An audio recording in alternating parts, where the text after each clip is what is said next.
रहो।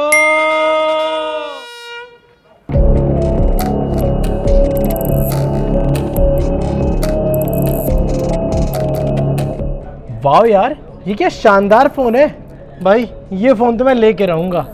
अबे वो लेकर ही रहूंगा। इतने पैसे हैं तेरे पास?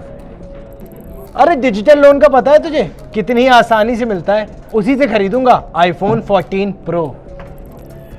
डिजिटल लोन अरे भाई, जानता भी है तू इन लोन ऐप्स के बारे में कि इनसे लोन लेना कितना खतरनाक है? एक तो इनका इंटरेस्ट जो है ये काफ़ी हाई रहता है, और कई बार तो लोन चुकाने में तुमने देरी की तो डेली इंटरेस्ट, पेनल्टी, ये सब लगते हैं। इंस्टेंट के चक्कर में तुम लोन तो ले लोगे, लेकिन उसके बाद लोन पेमेंट में डिफ़ॉल्ट किया तो फिर तो बुलिंग, ब्लैकमेलिंग और कई मामले तो ऐसे भी आए हैं कि लोगों ने एक्सट्रीम स्टेप उठा लिया है। क्या बात कर रहा है यार, ये तो कभी सोचा ही नहीं। कई फिनटेक कंपनियों के ऐसे ऐप आपको ऑनलाइन मिल जाएंगे जो आपको इंस्टेंट यानी फटाफट लोन देने के लिए तैयार रहते हैं। खासतौर पर जब अमित जैसे लोगों को अपनी पर्सनल ज़रूरत के लिए कम राशि का लोन चाहिए होता है, तो ये ऐप बेहद आसानी से लोन देने के लिए तैयार बैठे मिलते हैं। लेकिन इस आसानी की एक कीमत भी चुकानी पड़ती है। इन लोन्स का ब्याज बहुत महंगा होता है, मोटी लेट पेनल्टी ली जाती है, और कई ऐसे प्लेयर्स हैं जो लोन देकर उसकी वसूली का दबाव बनाकर और ज़्यादा वसूली करते जाते हैं, दूसरा लोन लेने तक के लिए मजबूर कर देते हैं। अमित जैसों को बचाने के लिए आरबीआई और गूगल नई सुरक्षा के नियम लेकर आई हैं ताकि आसान लोन का झांसा आपकी जिंदगी को मुश्किल ना बना दे। गूगल ने 2022 में नियमों का उल्लंघन करने वाले 3500 से ज्यादा डिजिटल लोन ऐप्स को बैन किया था, लेकिन एक ऐप को बैन करते ही 5 नए ऐप सिर उठा लेते थे। तो साफ है कि इन ऐप्स को आने से तो रोका नहीं जा सकता, लेकिन इनके काम करने के तरीके पर कड़ाई जरूर बढ़ाई जा सकती है, और यही किया है गूगल ने। अब गूगल नई सिक्योरिटी पॉलिसी लेकर आई है। इसके तहत लोन देने वाले ऐप यूजर्स का contact number, photo, video, call logs, external storage और लोकेशन का एक्सेस नहीं ले पाएंगे। भारत में गूगल प्ले स्टोर पर रजिस्टर्ड डिजिटल लर्निंग ऐप्स कंपनियों को शपथ पत्र देना होगा। इसमें कर्ज देने से जुड़ी सभी शर्तें लिखी रहेंगी। साथ ही ऐप चलाने के लिए जरूरी दस्तावेजों की कॉपी भी गूगल के पास जमा करनी होगी। अगर आरबीआई ने किसी ऐप को कर्ज देने के लिए अधिकृत किया है तो उसके लाइसेंस की कॉपी भी गूगल को देनी होगी। 31 मई 2023 से गूगल की ये नई नीति लागू हो चुकी है।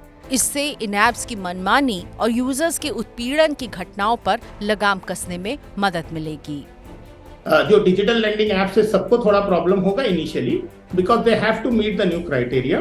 सो गूगल इज ऑल्सो इंश्योरिंग जो गवर्नमेंट के जो स्ट्रिक्ट गाइडलाइंस जो गवर्नमेंट ने दिया है, वेदर ये हम पालन कर पा रहे हैं कि नहीं। बिकॉज सब डिजिटल लेंडिंग एप्स एक हिसाब से they will be regulated, they will understand उनको कस्टमर का जो इन्फॉर्मेशन है, कितना इन्फॉर्मेशन रखना है, कितना इन्फॉर्मेशन शेयर करना है, और जो भी गाइडलाइंस के हिसाब से है, तो it is I think so customer friendly.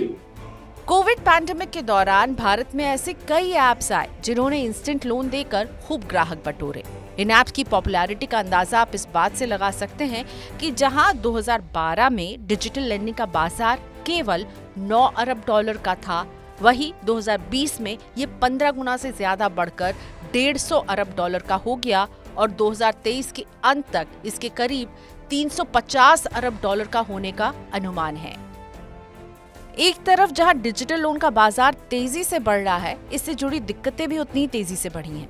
बहुत सारे डिजिटल लोन ऐप्स बिना रेगुलेटरी नियमों का पालन किए हुए काम कर रहे हैं, यानी वो अनरेगुलेटेड हैं। जरूरतमंद लोग इंस्टेंट लोन के चक्कर में अपना भला बुरा बिना सोचे समझे ही इन ऐप्स को कई तरह के परमिशन दे देते हैं अपने फोन पर। जैसे कि इन ऐप को डाउनलोड करते वक्त लोन लेने वाले से उसके फोन बुक और फोटो गैलरी की परमिशन ली जाती है। उसके बगैर ऐप काम ही नहीं करता है। यही है डिजिटल दादागिरी का आधार। फोटो का गलत इस्तेमाल और फोन बुक में आपके दोस्त, रिश्तेदार, माँ बाप से लेकर सास ससुर और बॉस को मैसेज और कॉल की धमकी आपका चैन छीन सकते हैं। अब गूगल ने इस जानकारी को इकट्ठा करने पर ही नियम बना दिए हैं ताकि आपकी जानकारी गलत हाथों तक ना पहुंचे। सितंबर 2022 में रिजर्व बैंक ने डिजिटल लेंडिंग के रेगुलेशन से जुड़े गाइडलाइंस जारी किए थे। इसके मुताबिक ऑनलाइन कर्ज देने वाली कंपनियों को वसूली एजेंट का पैनल बनाना होगा।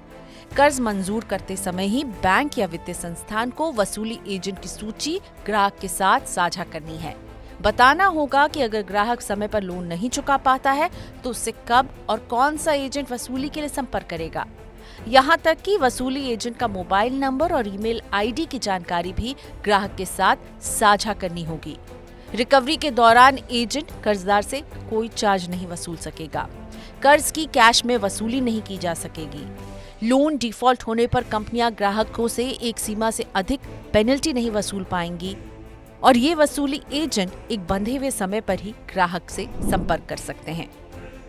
कोई भी ऐप जो होती है या कोई भी बैंक्स एनबीएफसी जो होती है वो आपसे आपका पर्सनल इंफॉर्मेशन जो होती है वो लिमिटेड अमाउंट में ही शेयर करना पड़ता है। अगर आपसे ज्यादा कुछ शेयर करने बोल रहा है या फिर वो आपको कह रहा है कि आपको नहीं ये तीन चीजें और डाउनलोड करनी है तो इमीडिएटली आपके अंदर एक रेड फ्लैग आ जाना चाहिए और तुरंत इस चीजों को आपका ध्यान रखना चाहिए।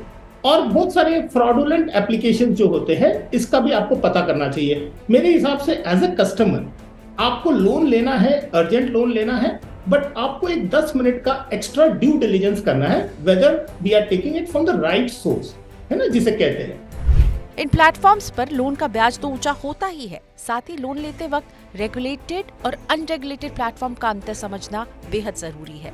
कुछ बातों का ध्यान रखेंगे तो लोन के नाम पर धोखे से बच पाएंगे।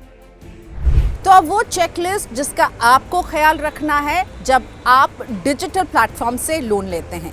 इस तरह के लोन आरबीआई रजिस्टर्ड लेंडर से ही आपको लेना चाहिए। आरबीआई की वेबसाइट पर आपको पंजीकृत बैंक और नॉन बैंकिंग वित्तीय कंपनियों की लिस्ट मिल जाएगी।